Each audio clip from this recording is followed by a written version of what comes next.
Hey, everybody. Welcome back to another episode of the Small Business Storytellers.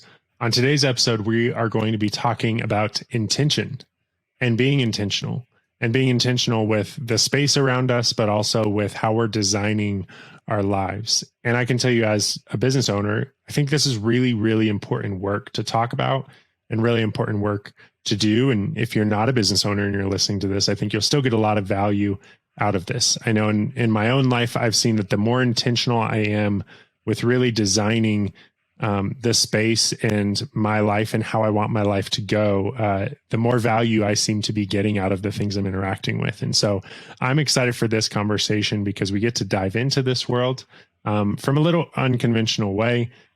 We have not had anybody in the interior design space on this show yet. So I'm very excited to have Shana Francesca on the show. Shana, how are you doing today? I'm great. Shana Francesca. Yes, it's okay. You were really, really close. Thanks, Seth. I'm excited to be here and see where the conversation goes. Yeah, absolutely. So first off, the name of your company is CONCINNATE. Okay, tell us what that means and tell us why you picked that name for your business. Ooh, I'm pulling up my phone right now. So anybody who is watching this, I look like I'm being exceptionally rude, but I don't have the definition memorized yet. And I just love how exact it is. Okay. I chose this word. It's actually a real word. It's a defunct word. And what it means is, try again. My phone is like, just kidding. We're not going to let you read it. No worries. But basically it means, maybe it'll come up in a second. Basically it means harmony by design. It's about being precise. It's about being precisely appropriate. Oh, here we go. It came up. It means to arrange or blend together skillfully as parts or elements put together in a harmonious, precisely appropriate, or elegant manner. And it's a really beautiful, it decided it didn't want to let me read the rest of it. But for me, it's all about intention. And so when I rebranded the business 6 months ago, even though the business has been around, a little more than probably 9 months ago now, for 5.5 years, because I believe so completely in being intentional and growing this business to be not only national, to work with clients nationally, but internationally. I really wanted a name that would hold the weight of all the things that I want to do, the vision I have for the company and the vision that we have as a company. And as soon as I came to this word kind of haphazardly, because a friend of mine sent me the word CONCINNATE. We have a love of, we were super nerds growing up and used to read the dictionary. So every once in a while we come across an interesting word and we're like, oh my God, I want to share this word with you. It's what all the cool kids do. And so she sent me the word CONCINNATE and it immediately caused me to go into this deep dive. And then I found CONCINNATE and I was like, that's it. That's the name. So yeah, I had already written the 5-year business plan, all these different expansion avenues that I'd like to explore as a company and all these different, our values and our core beliefs and all of these things. And I had been really intentional from the beginning, kind of building these things for 2 years, the language around who we are as a company. And then I found the name. So it kind of just naturally came about. I love it. Yeah, I think that those are the best ones where it just kind of naturally comes and you know when you know. Yeah. And I think that's always seems to be a gift when it's just like, yes, this is the right one. So what problems, before we kind of dive deep, I want to get a high level understanding for our audience of just what services you provide, what problems you're helping people to solve when they hire you. Yeah. So we're an interior design and life design company. I'm also a speaker and a writer. We work with clients, everything from furnishing a single room in their house to, furnishing an entire home to renovating a home or business. We also work with businesses, primarily with residences, but I spent 10 years doing office design. So we also work with offices. restaurants and small hotels, like boutique hotels, not like Marriott chain hotels. Right. That's not my jam. And also full home builds, ground up design. So really a full array of services. And then we started kind of adding a bunch of other things because clients were like, can you just handle this for us? So there's one of my clients where we manage his household. And there's other clients where, we've managed their entire move. So we brought someone in to pack up all their things, and we hired a mover and moved their things. And then we unpacked them and staged their entire home so that they didn't have to do any of those things. And then ordered what additional furniture pieces were need to fill in. So as long as it feels like we're capable and we can rise to that challenge, we're like, yeah, sure, let's do it. Why not? So it's really just, we keep kind of adding things and being like, hey, if you want us to do this, we do this too. Because people just ask as a natural extension. Because when you're being that intentional and looking to, when you start to understand what it means to design your life, you start to recognize how everything's connected and it all funnels together. Right. Yeah. I think it's interesting that you do interior design and life design. Yeah. How do those two things work together? And I imagine we often talk about them as very separate things, what you're doing with your life, and then, okay, how do you want your room to look? Yeah. Why have you chosen to bring those things together? Well, so for me, I guess I started to recognize when I was about a teen, around in my mid-teen years, I had a really crappy upbringing. We'll call it crappy. And I started to kind of surround myself with things like a vision board, like creating my room as a vision board, and would constantly reorganize my furniture in my bedroom. And I started to recognize, for me, it felt like I was resetting the stage, right? So like something terrible would happen and I would reset the stage so that I could break my association with what was and create a new platform, a new stage to tell the story I wanted my life to tell. And I really firmly look at our surroundings and who we are as and specifically our home as the stage from which we tell the story we want our life to tell, right? Like that our life story is told from that stage. We spend about 2/3 of our life in our home.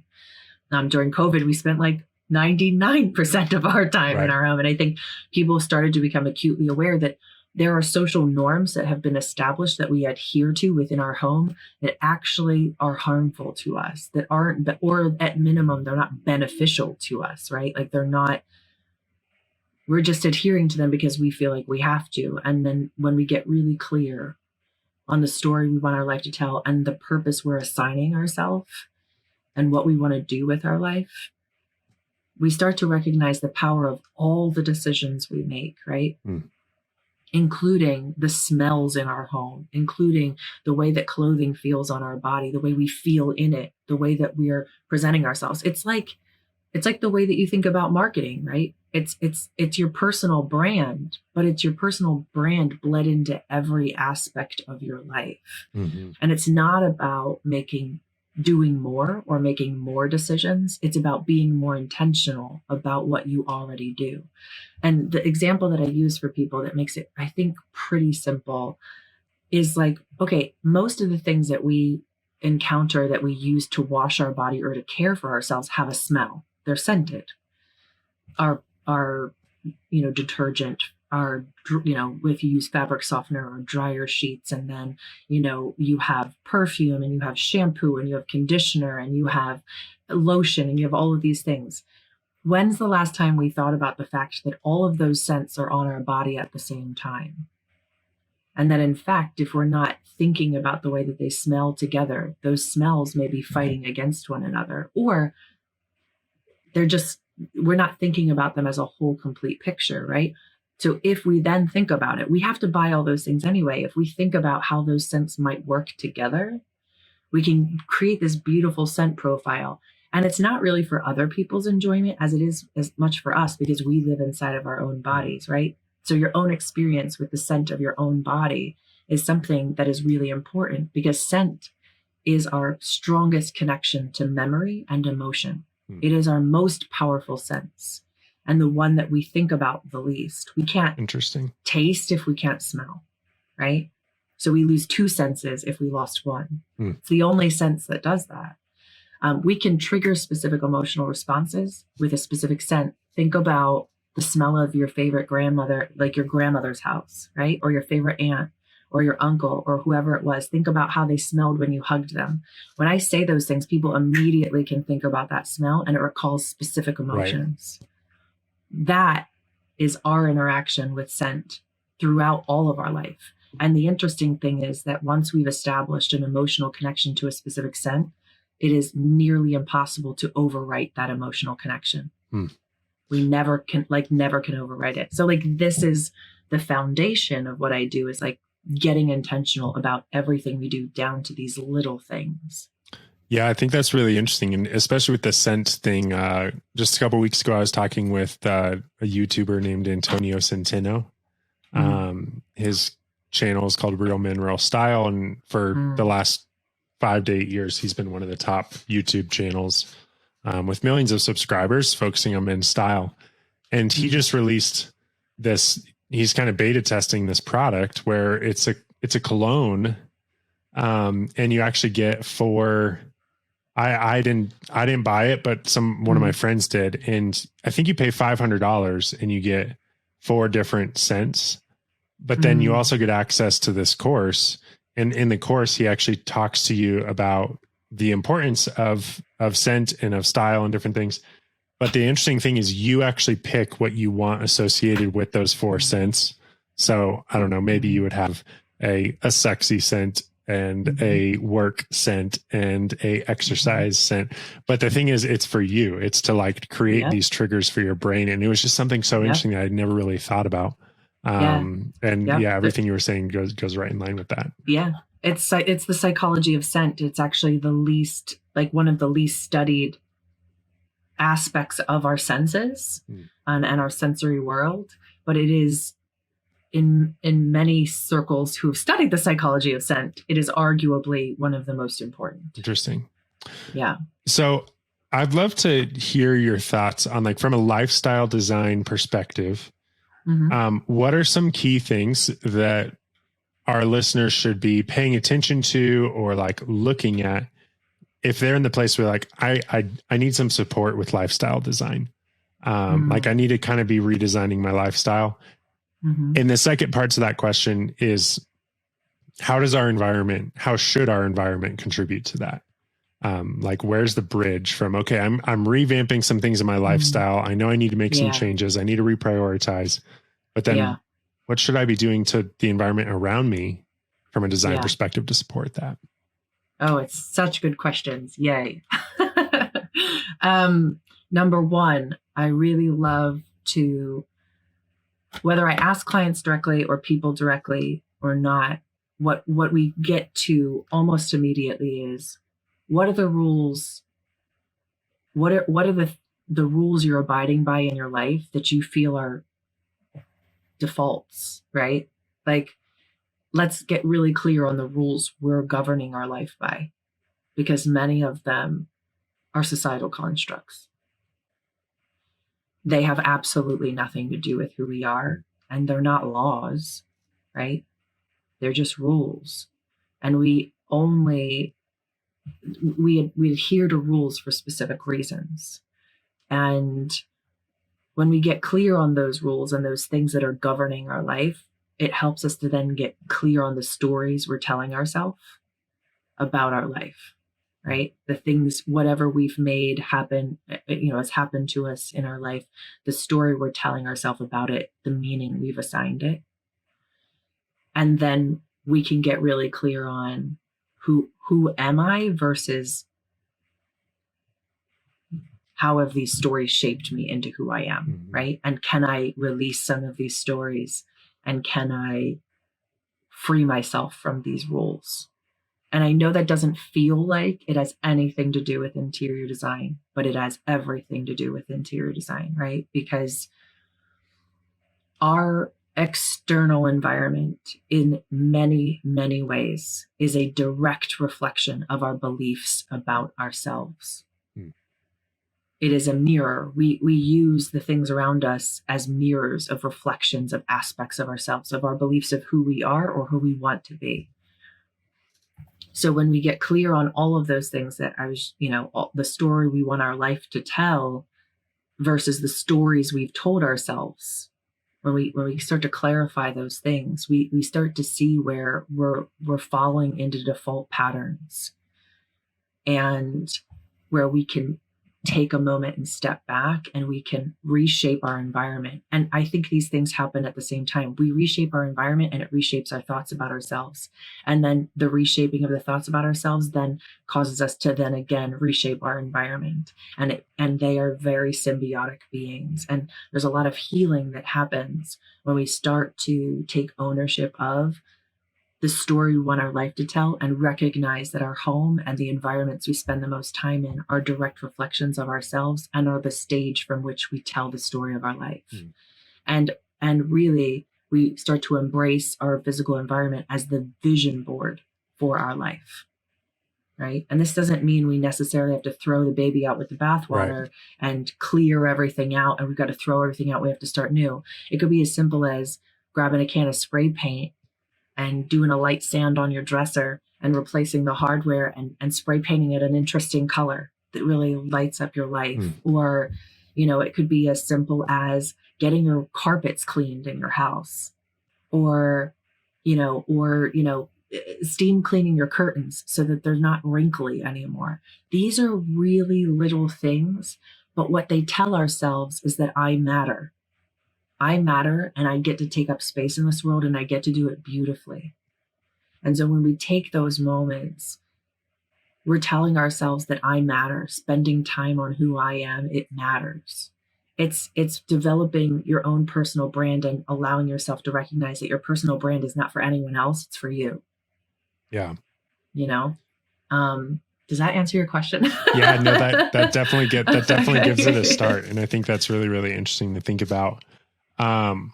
Let's just get, there was a second part of your question. Yeah. The second part of the question is like, how does that start to integrate? And you kind of got into this of how does that start to integrate with our actual environment? Like what are there maybe things that you find yourself often recommending that people take a look at or change or shift in their physical environment to more support the lifestyle that they're designing? Yeah, I think the starting point can be things that don't cost very much money, right? Especially for entrepreneurs, you may not want to spend a ton of money because you're reinvesting in your business or your people, which is your business. And it could be as simple as grabbing a thing of spackle and a spackle knife from Home Depot and filling those little, patching the corner that you bump into all the time at your house, and filling maybe that little gash on the wall that you stare at all the time, and then grabbing a can of paint and giving it a fresh coat of paint, right? That's a really beautiful place to start, because again, we start to get used to what we see over and over again. And we start to accept like lesser and lesser levels of taking care of it, because we see everything else as more important than taking care of ourselves, right? But in reality, it shows us something about like our beliefs about ourselves. Like, I don't matter. This matters more. The business matters more. The business matters more. But the business can't matter and can't grow unless you're taking care of yourself. Right. Like, you have to take care of yourself first. And I know it's really hard because I'm also an entrepreneur. Like I get it. It's really, really hard because you see the vision and you just want reality to catch up with that vision. And you desperately are trying to make that happen. But the way that happens most powerfully and quickest is when you take care of yourself really beautifully, because then you get to walk into the world confidently, knowing I got this, right? Because I'm taking care of myself. I'm taking care of my environment. I matter. And you show up differently in the world. And it's really interesting how it happens. And I don't know all the psychology behind it. I don't know. But I would love to dive into it and really understand, like, why is it that painting the wall really triggers our brain to say, like, oh my gosh, I feel so much confidence from that. Or like putting on a new pair of shoes gives us this crazy great confidence if we really love those pair of shoes and there's something that feels so authentically connected to who we are. Like those things matter. Yeah, Shana, that's such a good point. And I think in my journey, I've been really surprised at how connected my personal growth is to the business growth. Yeah. And by saying that, I don't necessarily mean that like, I think there's a lot of people that could be listening and be like, well, does that mean that like my whole career and my whole future as an employee is dependent on whether or not the CEO or the leaders above me are prioritizing self-care? And that's not necessarily the point. The point is more in my position, realizing like progression and growth professionally and in things that I'm focusing on that are more external. It really, really matters that I'm connecting internally to the growth. And the hardest times have been when I've been struggling, and the best times have been when I've been in a really healthy spot. And it's really, really interesting just to see that connection. That's been surprising on my business journey. I wasn't necessarily expecting that. Yeah. And it's funny how the circumstances between those two things aren't necessarily different. Right. Like there's still ups and downs, but when we feel like we're internally supporting ourselves, we view circumstances completely differently. Yeah. And we can ride out those bumps, those highs and those lows. And we stop seeing a bump in the road as a stumbling block, and we start seeing it as a building block. Right. I'm curious if there are maybe some identifiers that you see, or maybe some like red flags, where if people have these red flags, they're in need of kind of a redesign of their life, of their lifestyle. Redesigning your life, that sounds big, so I don't want to like overwhelm people with that. But are there kind of some characteristics or some maybe warning signs that if people are seeing these in their life, then it might be worth putting some time into thinking about lifestyle design? I look at it this way, is that when we're just like designing our life is not an arrival. There's no arrival gate, right? And we're not like, yes, I did it, and now the work's done, right? It's a continuous process that we're leaning further into every single day. It's what we're consuming. It's what we're listening to. It's what we're reading. It's what we're interacting with. It's what we touch, what we smell. It's everything. It's getting more intentional about those things every single day. So it's really something where if you see yourself or feel yourself plugging into like autopilot too many times, I'm not talking about flow. That's different, right? Like creative flow or workflow, but autopilot, where you're just kind of going through the motions. You start to feel yourself disconnected. That's a moment to be like, okay, wait, what's going on here? Where am I not supporting myself? Where am I not allowing myself to take up space? Where am I withholding from myself the ability to bring my whole self into the room? Right. What parts of myself am I leaving at home when I'm out in the world doing things? I think that's the moment where and it's different for everybody. I'm neurodivergent. I have ADHD. So it can be really difficult to sometimes be very conscious, because I go through cycles, right? Where like I'm really clicked in. And then there's other moments where I'm like, oh my God, I just don't want to do anything for like the next 5 days. Right. So I go through these cycles. And I think as human beings, no matter what, you're going through those cycles, but I think it's important to just be like, you know what can I do for myself today that's going to reignite and reconnect me to myself? And maybe that's just going for a walk. Like many times, I think for many people, it's like a walk. I'm dead serious. Like that might be what it is. Feeling the sun, feeling the wind, listening to the birds, and just like be present in your own life.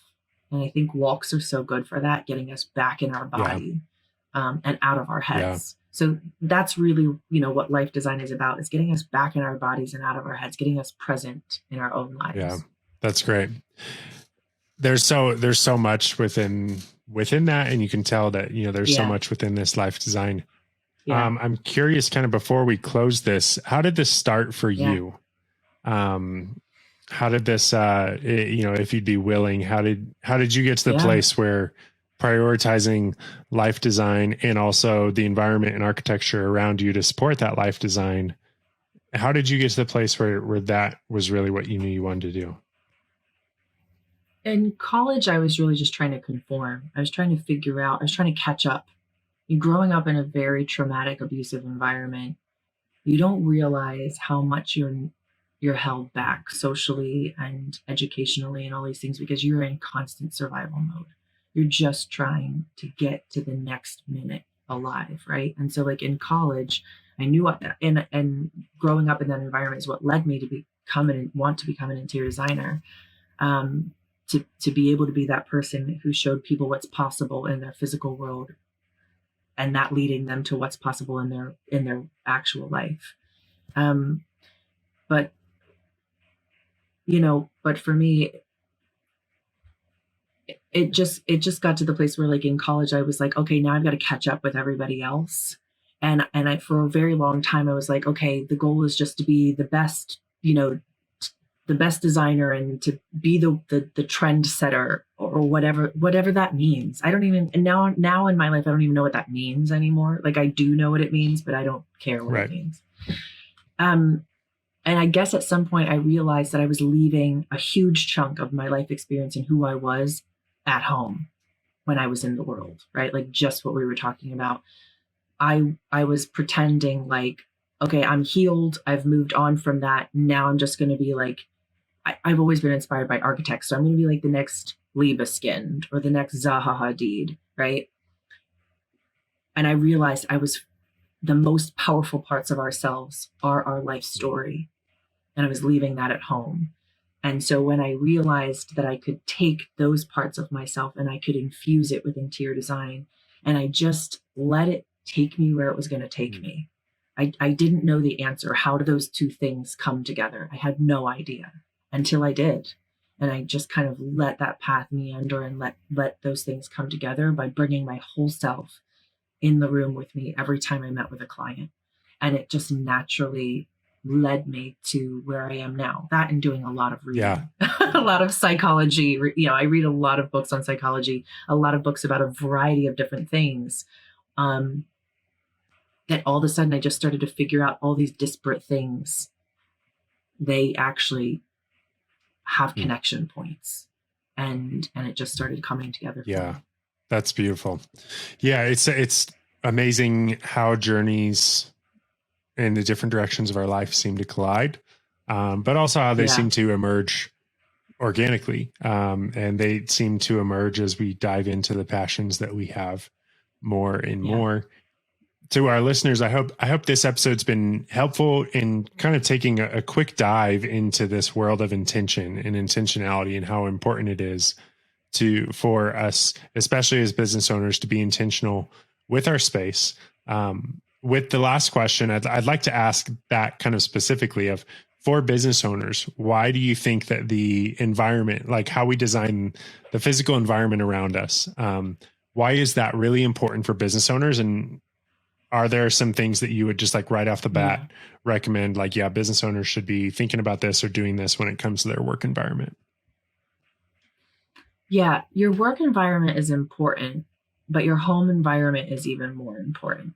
Like your work environment, you want to make sure that you've got, access to the things you need, and you're able to be your full self and bring your full self into the room and do the things you need to do, while it also being connected to what you do as a company and connected to your brand, right? That's all important. But what I try to remind people is that our bedroom is the last place the last thing we see and the thing we close our eyes to every night, and the first thing we see every morning. It's the first thing we open our eyes to. So our bedroom in particular is a place that can really be a place of rest and reconnection. And two really important things are to if you can, leave your cell phone and have it plugged in another room. Do not sleep with your cell phone next to your bed, and try to have no TV in your bedroom, right? Like it needs to be a place where your mind can shut off and you can be allowed to rest and reconnect. Boredom is really important for creativity. but we don't allow ourselves to be bored anymore and to just relax or maybe just read a book. But taking away those things, those distractions, can really get us present and get us back in our body. And books connect to our brain very differently than television does. It connects to a very different part of your brain. So activating those different parts of our brains, learning and using maybe our bedroom as a place where you pick up an actual physical book, or you're just not connected with technology, where you're able to really focus in on what's going on in here, is really vitally important for us as business owners. We need that time. And I use this analogy, and if we have the time, it's like 30 seconds. Please. Most people don't know what part of the body your heart pumps blood to first. And the heart pumps blood to itself first. It pumps blood from one side to the other before it pumps blood to the rest of the body. It has to take care of itself first. Otherwise, the body will die, right? So that is a perfect metaphor for who we are as business owners. We have got to pump blood to ourselves first. And so maybe you can't allocate financial resources, but you can make your bed every morning. You can do these little things that can signify I matter and I get to take up space. Yeah, that's wonderful. And it gives me a lot of things to think about. And I hope that our listeners can be thinking about some of these things as well. Maybe making some adjustments to our life design. I know it's easy to just think about numbers and goals and metrics, but I think there's some of these other things below the surface that are really contributing. And so this has been really valuable. Shana, how can people get in touch with you and where can they find you? Yeah, the easiest way is through my business website. It's CONCINNATE.world, and it's CONCINNATE.world. On the homepage at the top right corner, there's the link to the link tree that takes you to everything, all the podcasts, all the things I've written, all the contact information. You could subscribe to our once a month email blast on the website, and you can find my contact information, my email, my telephone number. All of that is all there. So that's the best place to get connected to everything. Wonderful. We will have the link to that in the show notes. Shana, this has been wonderful. Thank you so much for joining us on the Small Business Storytellers.